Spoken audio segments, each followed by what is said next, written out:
गुप्त नवरात्रों पर कौन सी साधना करें, गुप्त नवरात्रों पर कैसे दूत प्राप्त करें, कैसे वीर प्राप्त करें, आज की वीडियो में मैं आपको बताऊंगा। श्री सिद्धपीठ शिव शक्ति धाम में जो दूत महाराज कार्य करते हैं, जो सफेद वस्त्रों में हाथ में त्रिशूल लेके और दाढ़ी वाले जो दूत कार्य करते हैं, श्री सिद्धपीठ शिव शक्ति धाम के मेन दरवाजे पर जो मेन दूत रहते हैं और जो नकारात्मक शक्तियां यानी भूत प्रेत आदि को मार लगाते हैं, भयंकर पीड़ा देते हैं और उन्हें उनके अंदर के शरीर के एक एक दर्द को निकालते हैं, एक एक नेगेटिविटी को निकालते हैं, उन दूतों को आप कैसे प्राप्त कर सकते हो, आज की वीडियो में मैं आपको बताऊंगा। वीडियो को ध्यान से सुनना बेटा, लास्ट तक सुनना, तभी समझ में आएगा। क्योंकि 26 जून 2025 को आ रहे हैं गुप्त नवरात्रे। गुप्त नवरात्रे एक अहम रोल निभाते हैं साधकों के लिए, क्योंकि गुप्त नवरात्रे का समय एक वो वाला समय होता है जिस समय पर 10 महाविद्याएं जागृत होती हैं, इनकी ऊर्जाएं जागृत होती हैं और ये 10 महाविद्याएं पूरे ब्रह्मांड को नियंत्रित करती हैं, हर साधक की ऊर्जा को नियंत्रित करती हैं। इसलिए 10 महाविद्याओं को जागृत देवियां कहा जाता है। गुप्त नवरात्रों का जो समय आता है उसका वेट, उसका इंतजार हर एक साधक करता है, हर एक तपस्वी करता है, हर एक भक्त करता है। क्योंकि वो जो समय होता है वो एक ऐसा समय होता है जब 10 महाविद्याओं की ऊर्जा चरम सीमा पे होती है और हर देवीय ऊर्जा, हर देव ऊर्जा में इन 10 महाविद्याओं की तरंगों का ही विस्तार है। इसलिए हर साधक गुप्त नवरात्रों का इंतजार करता है। तो आज मैं आपको जो बताने जा रहा हूं बेटा, श्री सिद्धपीठ शिव शक्ति धाम से कैसे बाबा भोलेनाथ के जो दूत है, जो गढ़ हैं, आप प्राप्त कर सकते हैं, उसकी साधना के विषय में बताने जा रहा हूं। क्योंकि जो लोग धाम में आते हैं, उनको जिनकी दृष्टि खुली हुई है, जो प्रेत हैं या फिर जो देवता भी धाम में आते हैं, जो शरीर पर सवारी लेते हैं, वो धाम में बताते हैं देखकर भी कि हाँ, धाम में दाढ़ी वाले जो सफेद वस्त्रों में त्रिशूल लिए देवता दिखाई दे रहे हैं, दूत दिखाई दे रहे हैं, गण दिखाई दे रहे हैं, जो कार्य कर रहे हैं, नेगेटिव में मार लगा रहे हैं, उनके शरीर के अंदर के दर्दों को खींच रहे हैं और लोगों को आराम पड़ते हैं। श्री सिद्धपीठ शिव शक्ति धाम में जितनी जल्दी लोग ठीक होते हैं, जितनी जल्दी लोगों को आराम होता है, शायद कहीं और नहीं होता। क्योंकि श्री सिद्धपीठ शिव शक्ति धाम बाबा भोलेनाथ और माता पार्वती का धाम है और यहाँ पर भगवान गणेश, भगवान कार्तिक और नंदी भगवान स्थापना जो है उनकी, वो पूर्ण रूप से है अपने भक्तों की मनोकामनाओं को पूर्ण करने के लिए वो वहां पर बैठे हुए हैं।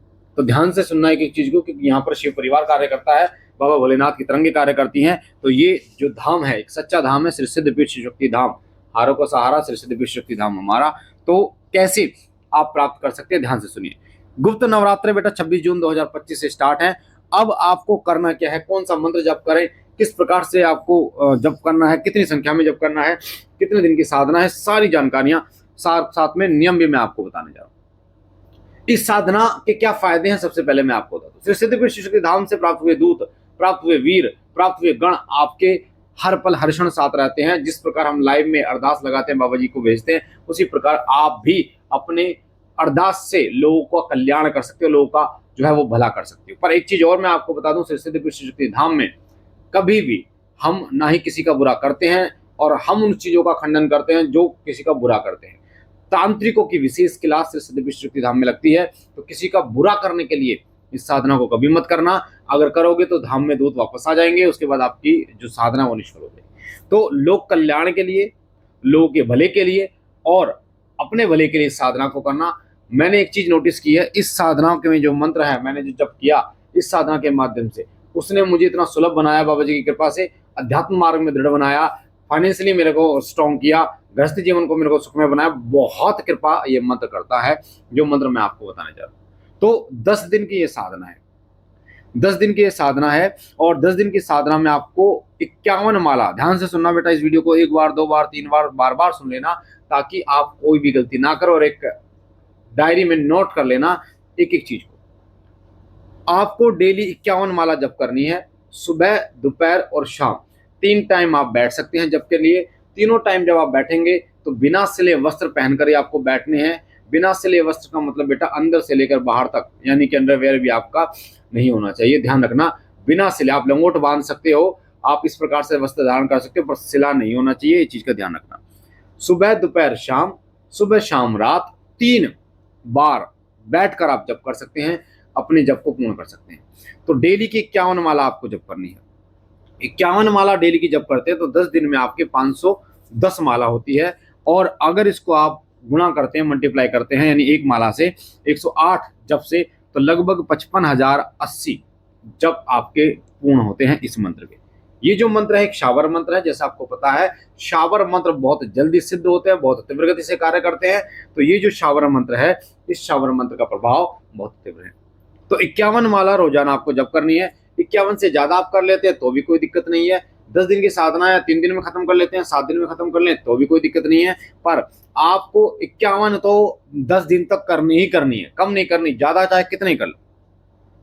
तो 51 माला आपको जप करनी है। कौन सा मंत्र है, मंत्र सुन लीजिए ध्यान से।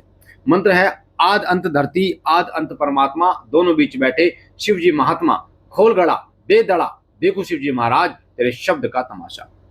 आद अंत धरती आद अंत परमात्मा दोनों बीच बैठे शिव जी महात्मा, खोल गड़ा दे दड़ा देखो शिव जी महाराज तेरे शब्द का तमाशा। ये मंत्र है बाबा भोलेनाथ का, बहुत तेजस्वी मंत्र है, जो शुरुआत में मैंने जब किया इसी मंत्र का प्रभाव कि आज मैं यहाँ पर हूँ। बाबा जी की कृपा से दरबार हम लगा रहे हैं, लोग कल्याण कर रहे हैं, और इसी मंत्र के प्रभाव से मुझे बाबा जी के गण प्राप्त हुए। तो इसी मंत्र को मैं आपको बता रहा हूँ, इस मंत्र को आपको जप करना है। 51 माला सुबह दोपहर शाम, यानी कि सुबह दोपहर शाम मिला के या सुबह शाम रात मिला के 51 माला कंप्लीट करनी है। चलते फिरते ओम नमः शिवाय ओम का जप करना, खाना खाते टाइम कहीं पर भी ओम नमः शिवाय ओम का जप करना है। मन मन में नहीं करना, होठों के द्वारा करना है। ठीक है, अब हम बात करते हैं भोग के। भोग क्या देना है? सबसे पहले जो अग्यारी होती है, सुबह सुबह डेली आपका भोग जाएगा, 10 दिन तक जाएगा। एक गोबर का उपला लेना है, वो आपको लाल कर लेना है जला के, उसको एक मिट्टी के सकोरे में डाल रख लेना। जोत जलानी है बाबा भोलेनाथ और माता पार्वती की। ओम पार्वती पताय नमो नमः, इस मंत्र से सबसे पहले जोत जलेगी गणेश भगवान की, फिर जलेगी भगवान बाबा भोलेनाथ और माता पार्वती की एक ही जोत। ठीक है, यानी पहला दीपक गणेश भगवान का, दूसरा दीपक ओम पार्वती पताय नमो नमः 3 बार बोलकर बाबा भोलेनाथ और माता पार्वती का। अब आपको जो आपने गोबर का उपला जलाया है उसमें अग्नि प्रज्वलित नहीं करनी बेटा, भी उसमें आपको घी से भोग देना है। तो 2 लोगों का भोग देना है, घी में डुबोकर। फूल वाली लौंग होनी चाहिए, टूटी नहीं होनी चाहिए, इस चीज का ध्यान रखना। सबसे पहले गणेश भगवान का देना है, फिर 2 लौंग गणेश भगवान का, फिर 2 लौंग कार्तिकेय भगवान का, फिर 2 लौंग नंदी भगवान का, फिर 2 लौंग बाबा भोलेनाथ का, फिर 2 लौंग माता पार्वती का। ठीक है, इस चीज का ध्यान रखना। ये 2 लौंग शिव परिवार का देना, फिर समस्त शिव परिवार की 2 लौंग का देना। अब 1 बतासा 2 इलायची और 2 लौंग बाबा भोलेनाथ और माता पार्वती के नाम से दे देना है। ठीक है, इतना ही भोग आपको देना है। फिर गुड़ लेना है थोड़ा सा और घी में डुबोना है हल्का हल्का सा। जैसे आपने लौंग का भोग दिया, सही गुड़ और घी का भोग देना है। पहले गणेश भगवान का, फिर भगवान कार्तिकेय का, फिर भगवान नंदी का, फिर बाबा भोलेनाथ का, माता पार्वती का, फिर समस्त शिव परिवार का।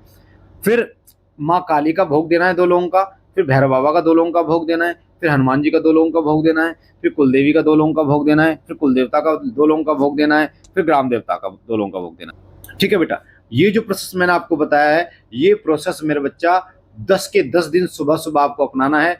भोग केवल सुबह देना है, दोपहर को जब पे बैठोगे केवल दीपक जला के बैठोगे गणेश जी का और बाबा भोलेनाथ माता पार्वती का, और शाम को भी और रात को भी, यानी जब पे बैठोगे तो दीपक जला के, और सुबह केवल भोग आपको देना है दीपक के साथ, दीपक भी जलाना है, भोग भी देना। तो भोग केवल सुबह देना, तीनों टाइम नहीं देना, इस चीज का ध्यान रखिए।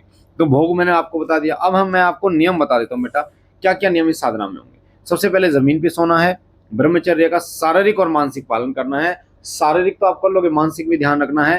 किसी बहन बेटी के प्रति गलत विचार आपके हृदय के अंदर नहीं आने चाहिए। साधना काल में हो तो साधना काल में ही रहना है। ये जो आपके 10 दिन होंगे बेटा, इसको आप ये समझ लो कि आप संसार से विरक्त हो गए हैं कुछ समय के लिए, बड़ा आपको बहुत तेजस्वी शक्ति प्राप्त होगी, बहुत तेजस्वी दूत आपको प्राप्त होंगे, गण प्राप्त होंगे। सात्विक भोजन करना है, एक समय भोजन करना है, यानी शाम को भोजन करना है। बाकी फलाहार दूध छाछ आप ले सकते हैं, पर भोजन जो है, जो नॉर्मल भोजन आप करते हैं शाम को करना है, एक समय। जबकि समय बिना सिले वस्त्र पहनने हैं, ध्यान रखना। बाल नाखून दाढ़ी नहीं काटनी है, किसी के घर का भोजन आपको नहीं करना है, इस चीज का ध्यान रखना। ठीक है, आप अपना काम करते हुए भी साधना को कर सकते हैं। बाकी जो मैंने बताया 3 टाइम बैठ के इसको जब करना है। जो लोग जॉब करते हैं वो लोग कहेंगे कि गुरुजी हम कैसे करें, तो आप सुबह जब करके अपने जॉब पे जाइए, शाम को कर लीजिए, दोपहर को आप मत बैठिए, शाम को रात को बैठ जाइए। तो ये आपको देखना है। ठीक है बेटा, ये आपको देखना है कि आपको कैसे समय देना है। साधना समापन जो होगी 10वें दिन, साधना 10वें दिन समापन होगी, और 10वें दिन 11वें दिन आपको 5 माला का हवन करना है। अब हवन सामग्री मैं आपको बता देता हूँ। हवन सामग्री, ये जो मंत्र है आद अंत धरती आद अंत परमात्मा दोनों बीच बैठे शिवजी महात्मा, खोल गड़ा दे दड़ा देखो शिवजी महाराज तेरे शब्द का तमाशा स्वाहा, इस प्रकार से हवन करना है। हवन सामग्री बेटा मैं आपको बता रहा हूँ। हवन सामग्री में सबसे पहले हवन सामग्री का पैकेट आपको लेना है, गुग्गल लेनी है, गुड़ और शक्कर लेनी है, चंदन पाउडर, लाल चंदन पाउडर, सफेद चंदन पाउडर लेना है। राल आती है एक, राल लेनी है। अक्षत यानी जो बिना टूटे हुए चावल लेने हैं। गोला ब्रादा आता है बेटा, जो गोला नहीं होता, गोला जो खीर में डालते हैं, हलवे में डालते हैं, उसको कस के मिलता हुआ ऐसे मिल जाता है तो उसको गोला ब्रादा कहते हैं, वो आपको लेना है। लौंग लेनी है, इलायची लेनी है आपको, सफ़ेद तिल, काले तिल, घी मिलाना है, इंद्रजो मिलानी है, जो मिलानी है, और गुलाब के फूल की सूखी पत्तियां और नागरमोथा, ये आपको सामग्री सब मिक्स करके और आपको हवन करना है बेटा। ठीक है, ये मैंने स्क्रीन पे भी दे दिया। 5 माला का हवन करना है। अब हवन में जो आहुतियां डालोगे, सबसे पहली आहुति 3 आहुति डालेंगे आप गणेश भगवान की, ओम गंगणपते नमः की, फिर 3 आहुति ओम कार्तिकेय नमः की, फिर 3 आहुति ओम नंदीश्वराय नमः की। ठीक है, फिर आपको 3 आहुति डालनी है ओम नमः शिवाय, ओम स्वाहा इसकी, फिर 3 आहुति ओम बम भैरवाय की, फिर 3 आहुति ओम क्रीम कलकाय की, फिर 3 आहुति ओम हम हनुमते नमः की, और फिर 3 आहुति ओम मम कुलदेवी नमः, फिर 3 आहुति ओम मम कुलदेवताभ्यो नमः, फिर 3 आहुति ओम ग्राम देवताभ्यो नमः। उसके बाद ये मंत्र लेंगे आदंत धरती वाला। हर मंत्र के पीछे स्वाहा लगाएंगे, चीज का विशेष रूप से आपको ध्यान रखना है। लास्ट में जब आपका हवन पूर्ण होगा 5 माला का, तो आपको महाभोग देना है। महाभोग कैसे देना है? एक सूखा गोला लेना है जो खीर में डलता है, जो जिसको खोपरा कहते हैं, उसको ऊपर से थोड़ा सा काट लेना है। उसके अंदर 1 चम्मच बूरा डालनी है, 1 चम्मच घी डालना है आपको, 11 लौंग, 2 इलायची, 2 बतासे आपको डालने हैं उसके अंदर। ठीक है बेटा, तो ये और पंचमेवा डाल देना थोड़ा सा, उसको बंद करके अपने ऊपर से इसी मंत्र को पढ़ के क्लॉकवाइज, ठीक है, 5 बार पढ़ के उसको महाभोग में डाल देना। इस प्रकार आपकी साधना पूर्ण होगी और इसका रिजल्ट आपको देखने को बहुत जल्द मिलेगा। इसके अनुभव 3 दिन में शुरू हो जाते हैं, 2 या 3 दिन में, तो आपको बहुत गजब की साधना है। रोजाना सुबह, दोपहर को 2 बजे, रात को 9 बजे हम लाइव आते हैं। आप जुड़ सकते हैं, कोई भी आपका प्रश्न है। और हर संडे को दरबार लगता है श्री सिद्धि विष्णु शक्ति धाम, उसका एड्रेस आपको डिस्क्रिप्शन में मिलेगा। बाकी बाबा भोलेनाथ आप पर कृपा करे, आपकी साधना संपन्न हो, सुखी रहे। हम मिलते एक नई जानकारी के साथ, तब तक के लिए ओम नमः शिवाय, जय श्री राम, हर हर महादेव।